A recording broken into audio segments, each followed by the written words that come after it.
Romanos capítulo 8, verso 14.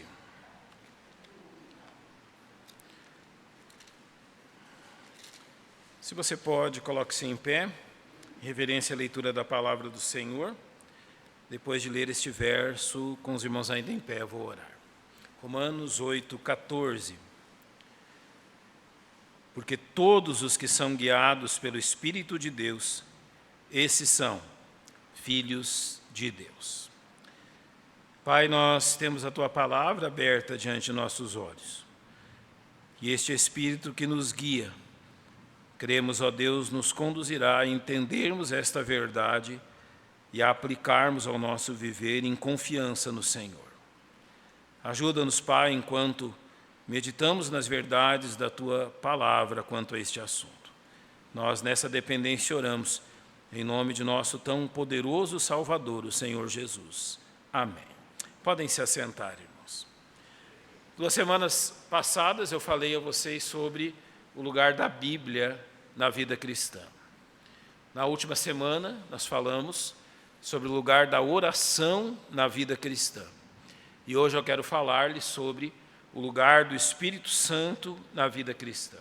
E da mesma forma que eu iniciei as duas outras mensagens, eu inicio esta. Na primeira mensagem eu falei a vocês: não há vida cristã sem Bíblia. Não há vida cristã se esse livro não é a questão central no seu viver. Se esse livro não lhe acompanha e lhe conduz, não há vida cristã.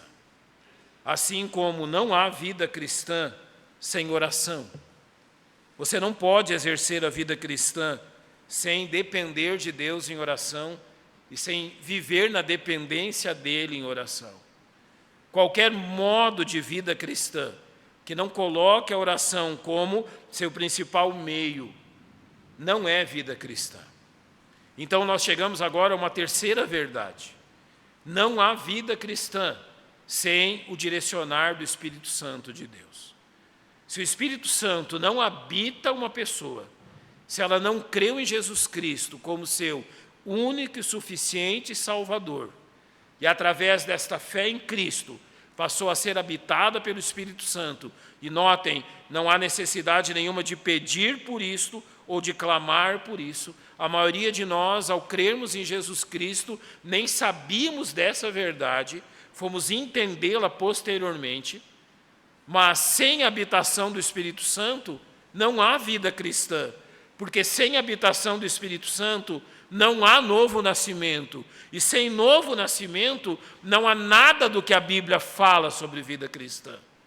Notem, irmãos, a vida cristã não é você começar a aplicar em sua vida alguns preceitos das Escrituras, a fim de que você se enquadre neles. Uma pessoa pode tentar aplicar e aplicar verdadeiramente preceitos bíblicos à sua vida, e ela nunca será salva. Ela nunca será realmente, se fará um filho de Deus, porque há apenas um caminho para nos tornarmos filhos de Deus: arrependermos de nossos pecados e crermos em Jesus Cristo. Então agora, quando nos arrependemos e cremos, o Espírito Santo é aquele, conforme Romanos 8,14 diz, que nos guia. Porque todos os que são guiados pelo Espírito de Deus, esses são filhos de Deus. É aqui o apóstolo Paulo vai fazer uma diferença entre aqueles que viveram no Velho Testamento e aqueles que vivem já depois da ressurreição do Senhor. Antes da ressurreição de Cristo, nenhum dos salvos foi habitado pelo Espírito. Ele os conduzia, ele estava sobre eles. Mas agora, a partir da ressurreição do Senhor, aqueles que creem nele são habitados pelo Espírito Santo de Deus. E ele está aqui diferenciando esses dois grupos. A Bíblia fala destes ainda do Velho Testamento como meninos. Ou seja, precisavam de uma lei. Gálatas vai chamar isso de um paidagogos, um pedagogo, que dizia ponto por ponto o que eles deviam fazer, como devia ser cada questão particular da vida deles, questões de vestuário, questões dietéticas, o que eles podiam comer, o que eles não podiam comer, a forma de tudo na vida deles. Mas agora, quando ele diz aqui que todos que são guiados pelo Espírito de Deus, esses são filhos de Deus, a palavra filhos tem o sentido de filhos adultos. Você é um crente em Jesus Cristo. Você é um filho adulto de Deus. Adulto por quê? Porque agora já não são mais minúcias da lei que conduzem a sua vida. Agora é o Espírito Santo seu orientador. Talvez você possa dizer assim, então ficou fácil. Se antes a lei determinava absolutamente tudo que os salvos faziam, agora ficou fácil, agora é simplesmente permitir que o Espírito Santo nos conduza. Não se engane com isto. O nível de vida daqueles que são habitados e conduzidos pelo Espírito Santo de Deus é um nível de vida infinitivamente superior àqueles que foram conduzidos pela lei. Em Romanos capítulo 8, verso 3 e verso 4, Paulo vai dizer que aquilo que era impossível à lei, sabe o que era impossível à lei? Produzir vida. Ela só dizia não faça isso, mas não te dava poder para viver. O Espírito Santo concede o poder e a direção para que vivamos de acordo com a orientação dele. É interessante que esta promessa de guiar o seu povo é algo constante nas Escrituras. Olhe para o Velho Testamento, Salmo 32, verso 8, vai dizer assim, instruir-te-ei e ensinar-te-ei o caminho que deve seguir, guiar-te-ei com os meus olhos. A palavra de Deus, desde o Velho Testamento, está falando sobre sermos guiados pelo próprio Deus. Em Isaías 58, 11, o profeta vai dizer, e o Senhor te guiará continuamente, fartará a tua alma em lugares áridos, fortificará os teus ossos, serás como um jardim regado e como um manancial, cujas águas nunca faltam. Nós falamos que Isaías é a graça de Deus, é o Evangelho no Velho Testamento. Quando que esta verdade se cumpre? Ele diz, como um manancial cujas águas nunca faltam, ela se cumpre em Cristo, através da presença do Espírito Santo em nós. Voltando aos Salmos, no Salmo 25, ele diz que bom e reto ao Senhor, por isso ensinará o caminho aos pecadores, guiará os mansos em justiça e aos mansos ensinará o seu caminho. Então a palavra de Deus sempre falou sobre isso, sobre Deus conduzir a nossa vida. E no Novo Testamento isso é real também. Em Colossenses capítulo 1, verso 9, Paulo vai dizer assim, por esta razão, nós também, desde o dia que o ouvimos, não cessamos de orar por vós e de pedir que sejais cheios de conhecimento da sua vontade em toda a sabedoria e inteligência espiritual. Cheios do quê? Do conhecimento da sua vontade. Depois, no capítulo 4, ele vai dizer a mesma questão. Ele diz, saúda-vos Epáfras, que é um dos vossos servos de Cristo, servo de Cristo, combatendo sempre por vós em orações. Então ele diz, para que vos conserveis firmes, perfeitos e consumados, ou seja, completos em toda a vontade de Deus. E talvez o verso mais conhecido destes, Romanos 12, 2, que vai dizer, e não sede conformados com este mundo, mas sede transformados pela renovação do vosso entendimento, para que experimenteis qual seja a boa, agradável e perfeita vontade de Deus. Por que eu estou lendo esses versos? Para demonstrar a vocês que isto é real. Deus quer conduzir a vida de cada um de nós. Deus deseja conduzir os passos de cada um de nós. Deus deseja conduzir-nos em um caminho, que é o caminho dele. Deus deseja que os nossos passos sejam os passos orientados por ele. Deus realmente deseja, ele demonstra isso, tanto no Velho quanto no Novo Testamento, que ele deseja nos conduzir. Agora, qual é o problema desta questão, quando observamos isto dentro do contexto da vida cristã, e principalmente dentro do contexto da religiosidade dos nossos dias? O que você vê? Agora eu quero que você recorde-se das coisas que você percebe dentro da religiosidade sobre isso que eu acabei de mostrar. Deus quer conduzir os nossos passos. Ele quer que saibamos qual é a sua vontade perfeita para cada um de nós. Mas observe, o que a religiosidade dos nossos dias revela sobre isso? Revela que a grande parte dos chamados evangélicos, que aceita a verdade, que Deus quer conduzir a vida deles, imagina que Deus fará isso de uma forma sobrenatural.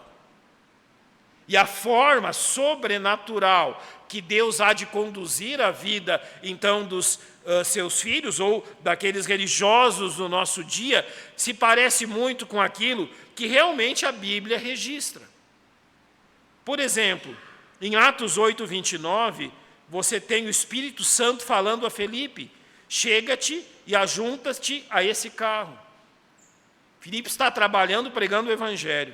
O Espírito Santo conduz a ir para um determinado lugar, para uma estrada, aonde um homem vai passar. O Espírito Santo vai apontar qual é realmente o lugar onde esse homem está e vai dizer: chega-te a este carro. O Espírito Santo fez isso diretamente a Filipe, não só a ele. No capítulo 10 de Atos está escrito: e pensando Pedro naquela visão, disse o Espírito Santo: eis que 3 homens te buscam. Notem como a direção do Espírito Santo, nesta ocasião específica, foi direta a Pedro. 3 homens, não são 1 homem, nem 4 homens, nem 2 homens, são 3 homens, eles estão à porta e te buscam. Eles querem falar com você. E isso foi feito pelo Espírito Santo.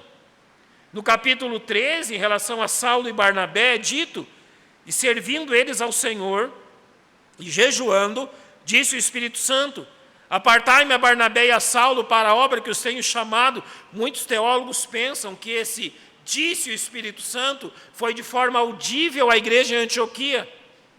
Se foi audível ou não, o texto é claro ao dizer que o Espírito Santo citou quais homens e o que esses homens deviam fazer. Separai-me agora, Barnabé e a Saulo, eu tenho um plano para eles. Em Atos capítulo 16, sobre o próprio apóstolo Paulo é dito: e passando pela Frígia e pela província da Galácia, foram impedidos pelo Espírito Santo de anunciar a palavra na Ásia. Aqui a Bíblia não nos diz de que forma o Espírito Santo os impediu, mas diz que literalmente ele os impediu. Agora, sobre a direção do Espírito Santo e o que vemos nos nossos dias. Essas verdades, essas narrativas estão na Bíblia? Sim. A Bíblia diz que o Espírito Santo fez isso? Sim. Mas notem algo. Em todo esse período onde o Espírito Santo usou deste expediente, aqueles homens não tinham o que nós temos em nossos dias: a palavra de Deus completa e escrita. Foi literalmente um tempo de exceção, aonde ele necessitou de usar deste expediente, de conduzi-los desta forma. E qual é a dificuldade que nós entramos aqui? Irmãos, infelizmente, o que nós mais vemos na religiosidade dos nossos dias é que a imaginação das pessoas as leva a desejar que realmente as decisões da vida sejam tomadas exatamente da forma que esses textos têm sido aplicados por eles. Imaginam tais pessoas que o Espírito Santo há de conduzi-las desde as primeiras horas do dia até o final dos seus dias, delimitando exatamente tudo o que eles deviam fazer. Eu li num livro, e lhe relato aquilo que li, e que foi aceito como um testemunho bárbaro, vamos dizer, incrível, maravilhoso do poder do Espírito Santo. Uma determinada autora escreveu um livro encorajando as pessoas a viverem da mesma forma dela. E ela dizia nesse livro o seguinte, que quando ela despertava pela manhã, ela aguardava até que o Espírito Santo lhe dissesse se ela devia levantar ou não. Depois ela aguardava até que o Espírito Santo lhe dissesse qual roupa ela devia vestir. E os testemunhos daquela época dizem que não era incomum ela vestir, por exemplo, 2 calçados de modelos diferentes. Normal é que nós vistamos os 2 pés com calçados que formam um par, não é? Normalmente não era isso que acontecia. Então ela aguardava até que o Espírito Santo lhe dissesse se ela devia sair de casa ou não. E assim ela delimitava o seu dia todo através de decisões que eram tomadas pelo Espírito Santo quanto à sua vida. Vamos levar isso um pouquinho mais adiante? Vamos levar isso um pouquinho mais aplicativo na nossa vida? Aqueles que já se casaram aqui, você esperou o Espírito Santo apontar o dedinho em cima da cabeça de a pessoa que você devia se casar? O Espírito Santo veio, apontou o dedinho e disse assim, ó, esse sujeito bonito aqui. Foi assim? Quando você teve os seus filhos, foi assim também? O Espírito Santo lhe disse, olha, agora é hora de ter filhos. Quando você veio para essa igreja, foi assim? O Espírito Santo lhe deu o endereço, dizendo, ó, vai nesse endereço. É aqui. Em termos a servir a Deus nessa igreja, é assim que você espera que o Espírito Santo haja? Quanto a aceitar ou não um emprego, a abrir ou não um negócio, você aguarda que ele, de uma forma miraculosa, lhe diga o que exatamente você deve fazer? Pois, irmãos, é isso que nós estamos vendo na religiosidade dos nossos dias. Se eu fosse aqui usar todos os exemplos que eu conheço, que já presenciei, que li, que me contaram, esse tipo de atitude, achando que é essa forma que o Espírito Santo realmente conduz a vida cristã, tem trazido mais vergonha ao nome do Evangelho, ao caminho do Senhor, à palavra de Deus, do que pessoas que venham a crer em tais questões. Infelizmente, o nome do nosso Salvador muitas vezes é vituperado, é zombado por pessoas que agem desse jeito. Então, qual é o ponto de equilíbrio em tudo isso? Qual é o ponto aonde realmente eu posso garantir biblicamente que o Espírito Santo tem nos conduzido? Há 2 aspectos que devem ser levados em conta. O primeiro deles, e não se esqueça disso, o Espírito Santo jamais vai conduzir a vida de um cristão à parte da Bíblia. Jamais um cristão será conduzido à parte do Santo Livro de Deus. Jamais o Espírito Santo nos conduzirá a tomar decisões sem o auxílio das Escrituras e sem a base verdadeira das Escrituras. Infelizmente, o que muitos evangélicos pensam é que o Espírito Santo há de conduzir as suas decisões sem realmente a autoridade da palavra de Deus. Basta uma voz interior que os dirige, e isso soa muito atraente, porque isso parece realmente de uma espiritualidade enorme, de uma intimidade realmente enorme com Deus, mas não passa de uma super espiritualidade, que só conduz a 2 coisas: desregramento e confusão. Sabe por quê? Não são poucos os ditos evangélicos que tomam decisões, que seguem caminhos contrários à Bíblia, dizendo que foi o Espírito Santo que os conduziu. Ah, mas isso aqui a Bíblia diz que não. Mas espere aí, amigo. O Espírito Santo disse ao meu coração que eu estou autorizado a fazer isso. O Espírito Santo está dizendo a mim que eu devo fazer isso. Verdades contrárias à palavra de Deus. O que nós podemos perceber é que o Espírito Santo nos guia quando honramos as Escrituras. Por isso, jamais espere a direção de Deus para tomar uma atitude quando essa atitude é contrária à sua palavra. É apenas desculpa para fazer o que o nosso coração pecaminoso quer fazer.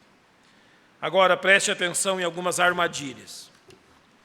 Você quer ser conduzido pelo Espírito, e o lugar do Espírito Santo na nossa vida é conduzir-nos. Eu quero que você ouça com atenção 6 coisas. E eu quero que você perceba se na sua vida você está fazendo isso. Qual é o grande perigo de agir como as pessoas desejam que também nós hajamos nesse tempo? Qual é a grande justificativa para querer que o Espírito Santo me conduza alheio à palavra de Deus? A primeira grande questão que envolve é a minha indisposição para pensar. Irmãos, vocês já perceberam quantos problemas nós evitaríamos se apenas tivéssemos exercido a nossa capacidade de pensar? Só isso, nada mais. Em Deuteronômio 32, 29, Moisés diz: quem dera eles fossem sábios, que isso entendessem. O Espírito Santo vai nos conduzir, mas ele não é alheio aos nossos pensamentos. Ele quer nos levar a uma conclusão, a um entendimento. E mais do que pensar, ele quer nos fazer pensar adiante, pensar nas consequências de nossos atos. Olha o que o mesmo versículo diz: quem dera eles fossem sábios, que isto entendessem e atentassem para o quê? Para o seu fim. O Espírito Santo nos conduz para entendermos o fim das nossas decisões.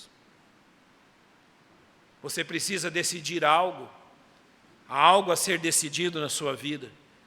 Qual forma o Espírito Santo te conduzirá para que você entenda a vontade de Deus? Ele vai fazer você entender qual é o resultado daquilo. E se eu tomar esse passo, quais serão os resultados? O que vai acontecer? Qual será o fim? O Espírito Santo também usará de conselhos. É um sinal de imaturidade e presunção pensar que nós podemos dispensar conselhos ao tomar uma decisão. Olhe Provérbios 12, 15, o que diz: o caminho do insensato é reto aos seus próprios olhos, mas o que dá ouvidos ao conselho é o quê? Sábio. O caminho do louco, daquele que não tem entendimento, sempre é reto. Ele só pensa de acordo com a sua própria mente. O caminho que ele seguir sempre será o melhor, porque afinal de contas, nunca há um objetivo nisso. Mas o que dá ouvidos ao conselho é sábio. O Espírito Santo usa de nossos irmãos sábios a nos aconselhar dentro disto. A quarta questão é a nossa indisposição para suspeitarmos de nós mesmos. Irmãos, infelizmente, uma das principais características de muitos de nós é que nós não somos realistas em relação a quem realmente somos. Não somos realistas em relação às nossas forças e às nossas fraquezas. Diante de uma decisão, você já se perguntou o que você sente a respeito daquela decisão e realmente qual é o melhor caminho a se seguir, e cobra a respeito de você mesmo isso? É sábio expor o nosso caso diante de pessoas sábias, que também vão orar a respeito, e aquilo que o Salmo 139 então diz, se cumpre a respeito disso: sonda-me, ó Deus, conhece o meu coração, prova-me, conhece os meus pensamentos, vê se há em mim algum caminho mau e guia-me. Guia-me pelo caminho eterno. Diante de uma decisão, você permite que o Espírito Santo sonde aquilo que realmente você quer. Se o seu desejo, se aquilo que você deseja está se baseando unicamente na sua carne, nos seus desejos carnais ou na vontade de Deus. As últimas duas questões são também importantes. Em nosso tempo, onde tantos e tantos pseudo-pregadores aparecem na internet em grande número todos os dias. E a internet faz algo realmente, os meios digitais fazem algo incrível. Transformam até o pior orador num mestre das palavras. E o magnetismo destes homens é absolutamente fantástico. Olha, antes disto, antes de confiar cegamente em alguém, se disponha a descontar esse magnetismo dos conselhos que são dados. E um verso importantíssimo nisto é 1 Tessalonicenses 5:21. Examinai tudo. Retenha o quê? O bem. Retenha aquilo que é bíblico. E acima de tudo, tenha paciência para esperar. Irmãos, na nossa época onde tudo tem que ser no estalar de dedos, na nossa época onde a resposta tem que ser imediata, olha, mandei um WhatsApp para fulano, já fazem 30 segundos, ele nem visualizou ainda. Mandei um WhatsApp para ciclano, vai fazer 1 minuto daqui a pouco, ele ainda não me respondeu. Aonde tudo tem que ser no momento e na hora que nós queremos, nós imaginamos que o Espírito Santo vai conduzir a nossa vida do mesmo jeito. Não. O Salmo 27:14 diz: espera no Senhor, anima-te, e Ele fortalecerá o teu coração. Espera, pois, em quem? No Senhor. Não tire o pé de onde Deus mandou você colocar, até que Deus diga que você deve tomar um outro passo. Tenha paciência pela condução do Senhor. O Senhor não está realmente preocupado em nos atender prontamente. A sua preocupação é nos dar o melhor. E aquilo que é melhor normalmente leva tempo. Por isso, a próxima questão é demonstrar-lhe que a orientação do Espírito Santo não significa que nós vamos trilhar um caminho onde não haverão lutas e dificuldades. O Espírito Santo está me conduzindo, está tudo maravilhoso, está tudo indo bem, está tudo realmente incrível. Não, irmãos, normalmente não é assim. Ele vai nos conduzir por caminhos que talvez não sejam aqueles que nós desejamos. Quando o Senhor Jesus falou a Pedro sobre o ministério dele, ele disse: Pedro, você que é tão valente, tão decidido, tão pronto para tudo que você vai fazer, sabe que quando você me servir, as pessoas te levarão para lugares onde você não quer ir. Elas farão para você coisas que você não deseja. E você vai aprender muita coisa através disso. Ser guiado pelo Espírito Santo leva-nos a entender que os problemas que enfrentamos devem servir como um aviso para avaliar a nossa própria conduta e não são necessariamente um sinal de que nós estamos na rota errada. Salmo 34:19 diz: muitas são as aflições do justo, mas o Senhor o livra de todas. Ser conduzido pelo Espírito possivelmente te levará a uma condição aonde depender de Deus é a única alternativa. Veja o exemplo do povo de Israel em Deuteronômio 1:19. Então partimos de Horebe e caminhamos por todo aquele grande e tremendo deserto. Por onde Deus os conduziu? Por um grande e tremendo deserto. Pelo caminho das montanhas dos amorreus, como o Senhor nosso Deus nos ordenara, e chegamos a Cádiz Barneia. O caminho da vontade de Deus para eles passava por um grande e terrível deserto. Em Atos 16, Paulo diz que de noite teve uma visão que se apresentou um homem da Macedônia e lhe rogou, dizendo: passa a Macedônia e ajuda-nos. E logo depois dessa visão, procuramos partir para a Macedônia, concluindo que o Senhor nos chamava para lhes anunciar o Evangelho. Agora olha para os versos 22 e 23. O que aconteceu lá na Macedônia? E a multidão se levantou unida contra eles. E os magistrados, rasgando-lhe as vestes, mandaram açoitá-los com varas. E, havendo-lhes dado muitos açoites, os lançaram na prisão, mandando aos carcereiros que os guardassem com segurança. Quem os conduziu até ali? O Espírito Santo. E o que aconteceu lá? Eles quase morreram sendo açoitados. Como tudo isso se aplica ao nosso viver? Eu quero encerrar dizendo. Em João capítulo 14, versos 16 e 17, o Senhor nos diz: eu rogarei ao Pai, e Ele vos dará outro Consolador, para que fique convosco para sempre. O Espírito de verdade que o mundo não pode receber, porque não o vê nem o conhece, mas vós o conheceis, porque habita convosco e estará em vós. Qual é o lugar do Espírito Santo na vida cristã dentro de nós? É Ele que habita em nós. Não estará acima nem ao lado, mas em vós, dentro de vós.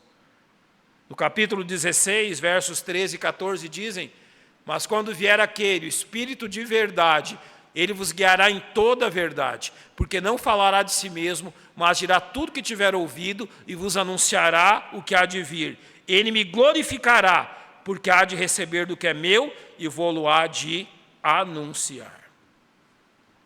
Como que você sabe que você está sendo conduzido pelo Espírito Santo de Deus? Eu vou lhe dar uma questão apenas. O Senhor Jesus Cristo tem sido glorificado na sua vida? As pessoas estão vendo Jesus em você? Quem é que está tomando as decisões na sua vida? Quem está guiando e conduzindo a sua vida? Essas decisões e essas tomadas de rumo são orientadas pelo Espírito? A resposta é clara. Jesus está sendo glorificado nisso.